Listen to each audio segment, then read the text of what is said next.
BBC বাংলার এই সপ্তাহের সাক্ষাৎকারে সবাইকে স্বাগত জানাচ্ছি। আমি শায়লা রুকসানা। আমাদের আজকের অতিথি চলচ্চিত্র নির্মাতা নার্গিস আক্তার। নার্গিস আক্তার, বিবিসির এই সপ্তাহের সাক্ষাৎকারে আপনাকে স্বাগত জানাচ্ছি। ধন্যবাদ। চলচ্চিত্র নির্মাতা হিসেবে নিজেকে গড়ে তোলার এই যে স্বপ্ন, তার শুরুটা কবে থেকে?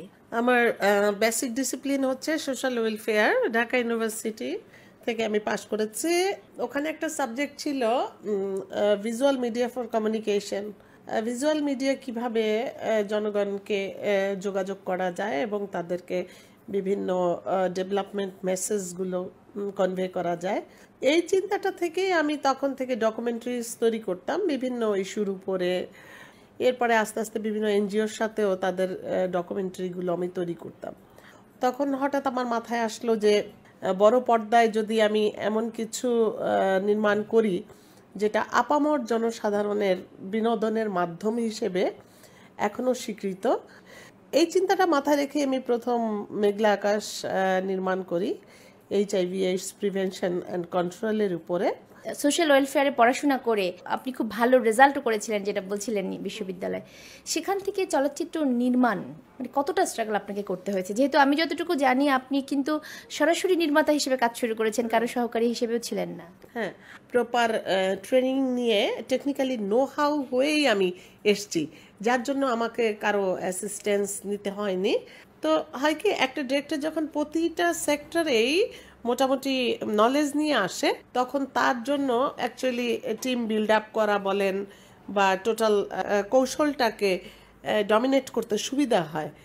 আর স্ট্রাগলের কথা যদি বলেন, এক সেন্সে আমি কোনো স্ট্রাগলই করিনি। তার কারণ হচ্ছে যে আমি জেন্ডারের দিক থেকে আমি ফিমেল, কিন্তু আমি বিশ্বাস করি যে প্রতিটা ডিরেক্টরকে কখনো জেন্ডারে বিভক্ত করতে নাই।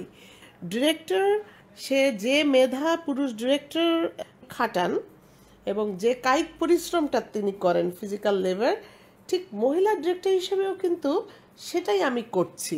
এটা অবশ্যই বলবো যে বাংলাদেশের প্রেক্ষাপটে একজন নারী নির্মাতা মেল পার্সনকে ডমিনেট করে একটা চলচ্চিত্র নির্মাণ করা এবং সেটাকে হল পর্যন্ত নিয়ে মুক্তি দেওয়া, এবং এটা কিন্তু একজন নারী নির্মাতার জন্য সত্যি খুব টাফ।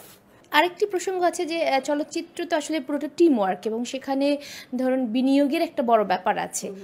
নারী নির্মাতাদের প্রতি প্রযোজকদের আস্থা কতটা?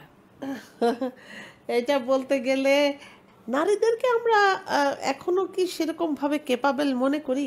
নারীরা ডেস্কে জব করবে, নারীরা এডিট করবে, নারীরা স্ক্রিপ্ট করবে। একটা নারী পারবে পুরো প্রজেক্টটাকে সামলাতে বা ওইভাবে সে তার ফিজিক্যাল লেবার দিয়ে দিনের পর দিন কাজ করতে? এ বিষয়ে তো অবশ্যই আমাদের প্রযোজক ভাইদের সন্দেহ আছে। পাশাপাশি হয়তো বা মনে করেন যে ডিরেক্টর এবং নায়িকা দুটো জিনিস কিন্তু টোটালি আলাদা।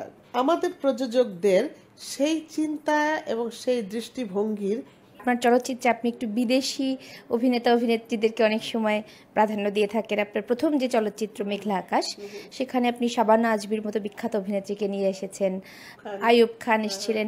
মানে এটা ঠিক কি কারণে? এটা কিন্তু একটা মজার ঘটনা, জানেন। HIV/AIDS প্রিভেনশন অ্যান্ড কন্ট্রোলের উপরে সাউথ ইস্ট এশিয়ার ফার্স্ট ফিল্ম মেঘলা আকাশ। আপনি উইকিপিডিয়া সার্চ করলে দেখবেন। এবং এখানে যে দুজন লেজেন্ডারি আর্টিস্ট এসে কাজ করেছে, দুজনই কিন্তু আপনার ফ্রি অফ কস্ট কাজ করেছে। এটা তো বারবার বললেও হয়তো বা অনেকের মাথায় আছে, ওরে বাবা, ওনাদেরকে আনতে গিয়ে নার্গিস আক্তারের অনেক টাকা পয়সা দিতে হয়েছে। Not at all. এই সোশ্যাল কজকে আমি অ্যাড্রেস করেছি দেখেই কিন্তু শাবানা আজমি এক কথায় আমার ছবিতে আসতে। তো আপনার সাথে শাবানা আজমি কি ইমেইলের মাধ্যমে যোগাযোগ হয়েছিল, না আপনি সরাসরি গিয়ে তাকে অ্যাপ্রোচ? না, আমি প্রথম ইমেলে অ্যাপ্রোচ করি, আমার ভেঞ্চারের অবজেক্টিভটা বলি এবং কেন তাকে চাচ্ছি। তো তখন উনি আমাকে বললেন যে তুমি আসো, আমরা সামনাসামনি কথা বলি এবং আমি স্ক্রিপ্ট শুনি। এবং তখন উনি রাজ্যসভার মেম্বার ছিলেন দিল্লিতে, উনি পার্লামেন্টে আসতেন। আমাকে এখান থেকে দিল্লিতে উনি ইনভাইট করলেন। 11 দিন আমরা দুজন পাশাপাশি ছিলাম, একই সাথে ছিলাম, গল্প করতাম। মানে আমাদের বন্ধুত্ব গড়া থেকে শুরু করে ডাইরেক্টর আর্টিস্টের রিলেশন, স্ক্রিপ্ট রিভিউ, কস্টিউম। স্ক্রিপ্টটা তো বাংলায় লেখা ছিল। ওটা বোঝাতে বেগ পেতে হয়েছে কিনা? তো এটা একটা ইন্টারেস্টিং কথা যে বাংলা স্ক্রিপ্ট একটা, আর আমার এক ফ্রেন্ড আবার শাবানা আজমির পোর্শনটা হিন্দিতে ট্রান্সলেট করে দিল, ওটা একটা। আরেকটা হচ্ছে বাংলাটাকে রোমান ইংলিশে করে দেওয়া, আমি তুমি এরকম করে। হ্যাঁ, তো উনি তিনটা নিয়ে বসতেন, বসে প্রথমে হিন্দিতে পড়ে উনি বুঝতেন যে আমি কি লাইনস দিয়েছি ওনাকে। তারপর উনি বলতেন তুমি এবার বাংলায় ডেলিভারি করো তো শুনি, টোনটা কেমন শোনা যায়। আমি করতাম, তারপরে সে হুবাহু তার মতো করে ওই রোমানটা দেখে উনি বলতেন। প্রথম যে চলচ্চিত্র, সেখানে আপনি একটা সামাজিক এইডসের মতো ভয়াবহ একটি সামাজিক ইস্যুকে নিয়ে এসেছেন।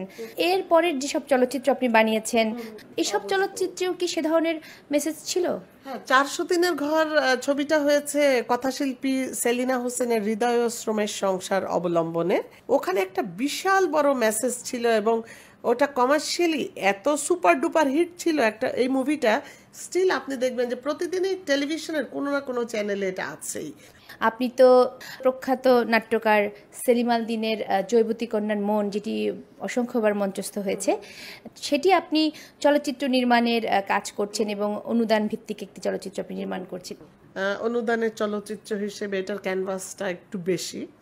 আমি যখন এটা অনুদানে জমা দেই তখনই আমাকে নাসিরুদ্দিন ইউসুফ বাচ্চু ভাই এবং আরও কিছু শুভাকাঙ্ক্ষীরা বলেছিল যে এরকম ক্যানভাসের ছবি কি করে সামলাবে অনুদানের টাকায় এবং নিজস্ব টাকা দিয়ে। আমার একটা বাসনা দীর্ঘদিনের, সেই চিন্তা থেকে আমি কাজটা করছি।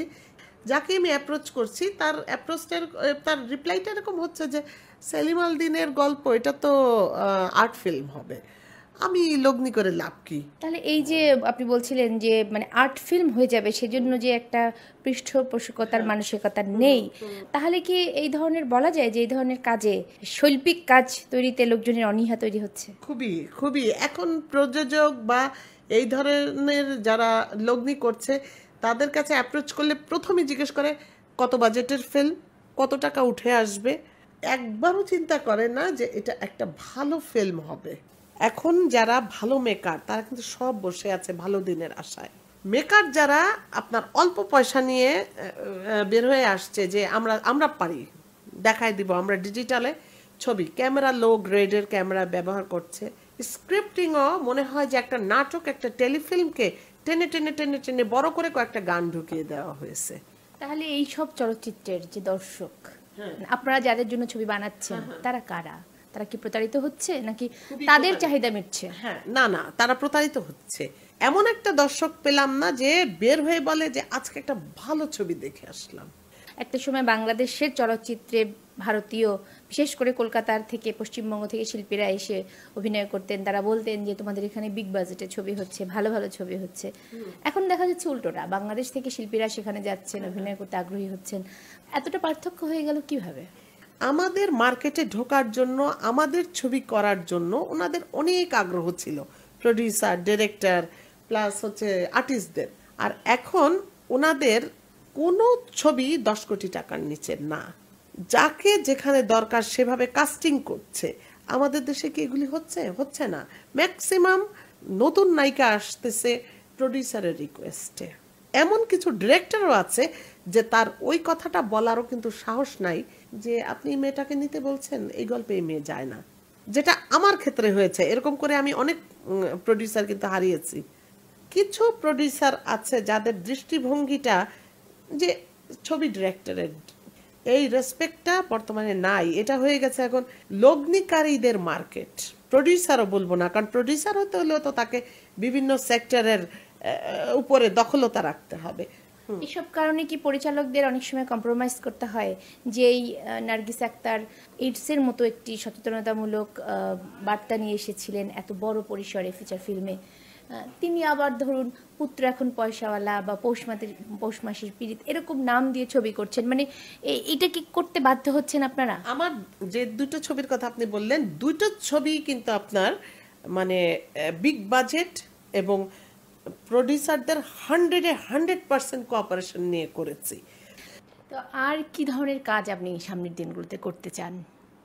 একটা কমেডি চলচ্চিত্রের কথা ফাইনাল হয়ে আছে, সকল কমার্শিয়াল ফিল্ম যাকে বলে, দুর্দান্ত একটা মেসেজ থাকবে। সেটা হচ্ছে যে মানে আমাদের সোশ্যাল মিডিয়া, ফেসবুক, তারপরে SMS, এবং কিভাবে মানে এর মাধ্যমে যে অনেকে ভিকটিম হচ্ছে, সার্কিট ক্যামেরা, এগুলো কিন্তু সেটাকে মানে একদম কমার্শিয়ালি একটা প্রেজেন্টেশন হবে।